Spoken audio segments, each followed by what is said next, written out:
Hello అండి, నమస్తే. Welcome back to our channel useful tips and kitchen tips by Kalyani. మన ఛానల్లో క్రాఫ్ట్ వీడియోస్ అండ్ అలాగే కుకింగ్ వీడియోస్ గురించి అలాగే టిప్స్ గురించి షేర్ చేస్తూ ఉంటాను. ఈరోజు మన వీడియోలో పప్పుచారు అయితే చేయబోతున్నానండి. సో పప్పుచారు వేడి వేడి అన్నంలో పప్పుచారు పోసుకొని అలాగే దానికి కాంబినేషన్ వచ్చేసి ఊరమిరగాయ వేసుకొని తింటే ఉంటుంది ఫ్రెండ్స్. సూపర్ ఉంటుంది కదా. సో ఈ కాంబినేషన్ ఎంతమందికి ఇష్టమో నాకైతే కింద కామెంట్ సెక్షన్లో కామెంట్ చేయడం మాత్రం మర్చిపోవద్దు. అలాగే మన ఛానల్ని సబ్స్క్రైబ్ చేసుకోండి. మిగిలిన వారికి షేర్ కూడా చేయండి. ఓకేనా ఫ్రెండ్స్. ఇక మనం వీడియోలోకి అయితే వెళ్ళిపోదాం.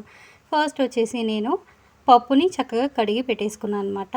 ఒక 2 టైమ్స్ వాష్ చేసుకొని పక్కన పెట్టేసుకున్నాను. ఇప్పుడు వచ్చేసి టమాటాలు అయితే యాడ్ చేసుకుంటున్నాను. టమాటాలు కూడా మంచిగా కడుక్కోండి. నేను పెద్ద పెద్ద పీసెస్గా వేసేసుకుంటున్నాను, ఎందుకంటే కుక్కర్లోనే వేస్తున్నాను కాబట్టి. సో టమాటాలు అనేది ఇలా పీసెస్గా కట్ చేసి వేసేసుకున్నాను. అండ్ నెక్స్ట్ ఇందులోకి పచ్చిమిర్చిని కూడా నేను యాడ్ చేసుకుంటానండి. సో ఇంకా నేను దీనికి మించి ఎక్కువగా ఏది యాడ్ చేయడం లేదు. సో ఇంకొక టిప్ ఏంటంటే ఇందులో పప్పు అనేది చక్కగా ఒక అరగంట ముందు గంట ముందు కనుక నానబెట్టుకొని వండుకుంటే మంచిదంటండి. గ్యాస్ ట్రబుల్ ప్రాబ్లం లేకుండా ఉంటుంది. సో నేనైతే ఇందులోకి కొంచెం ఒక స్పూన్ వచ్చేసి ఆయిల్ అయితే వేసుకొని ఇంకా డైరెక్ట్గా వాటర్ అయితే వేసేసుకొని విజిల్ అయితే పెట్టేసుకుంటానండి. సో మీరు ఒక్కసారి కుక్కర్ పెట్టుకునేటప్పుడు 1కి 2 సార్లు చెక్ చేసుకొని మరీ పెట్టుకోండి. ఒకసారి పెట్టిన తర్వాత అది మళ్ళీ పైకి లెగుస్తుందా లేదా అనేది మీరు ఒకసారి చెక్ చేసుకొని పెట్టుకోండి. పొరపాటున అది సరిగ్గా ఫిక్స్ అవ్వకపోయినా మళ్ళీ ప్రాబ్లం అవుతుంది. సో చూసారు కదా, నేను ఇట్లా పెట్టుకునేటప్పుడు 1కి 2 సార్లు అయితే చూసుకుంటాను. అండ్ విజిల్ కూడా ఎలా ఉంది దాని పొజిషన్ కూడా చూసుకొని పెట్టుకోండి. ఓకేనా గైస్. సో ఇట్లా చేయడం వల్ల ఏంటంటే మనకి ఎటువంటి ప్రాబ్లం ఉండదు, టెన్షన్ ఉండదు అనమాట. సో ఇప్పుడైతే నేను గ్యాస్ ఆన్ చేసేసుకున్నాను. ఈ విజిల్స్ వచ్చేసి ఒక 3-4 విజిల్స్ అయితే నేను రాణిస్తాను, ఎందుకంటే పప్పు నానబెట్టలేదు కాబట్టి. సో ఇప్పుడు చూసారు కదా, పప్పు అనేది చూద్దాము ఎట్లా ఉడికిందో. మంచిగా అయితే బాయిల్ అయిపోయింది. ఇప్పుడు దీనిలో నేను పసుపు ఉప్పు వేసేసి మెతిపేస్తాను, కాకపోతే నేను మర్చిపోయాను వీడియోలో.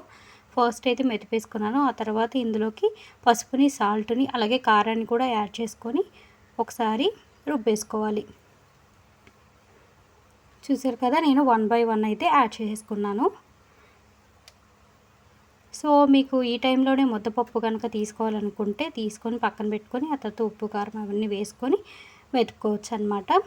సో చూసారు కదా, నేనైతే చారుకు మళ్ళీ పెడుతున్నాను కాబట్టి వాటర్ అనేది ఎక్కువ యాడ్ చేసుకుంటున్నాను అనమాట. ఇందులోకి నేను చింతపండు పులుపుని కూడా యాడ్ చేస్తాను, కాకపోతే కొంచెమే వేస్తానండి, ఎక్కువైతే వేయను. టమాటాలు కూడా యాడ్ చేసాం కాబట్టి దానికి దీనికి సరిపోయేటట్టుగా చింతపండు పులుసు అనేది కొంచెమే తీసుకున్నాను అనమాట. చూసారు కదా, నేను ఒక మరుగు వచ్చిన తర్వాత అప్పుడు మళ్ళీ చింతపండు పులుసు అనేది పోసాను అనమాట. ఇప్పుడు కాసేపు మరిగిన తర్వాత తాలింపు అయితే పెట్టేసుకోవాలి. సో తాలింపు వీడియో అయితే నేను పెట్టలేదండి, ఇది అందరికీ తెలిసిందే కదా. సో నేను ఇప్పుడు తాలింపు అయితే వేసేసుకుంటున్నాను. ఇంకా కమ్మటి పప్పుచారు అయితే రెడీ అయిపోద్ది అనమాట. చూడండి ఎంత బాగుందో.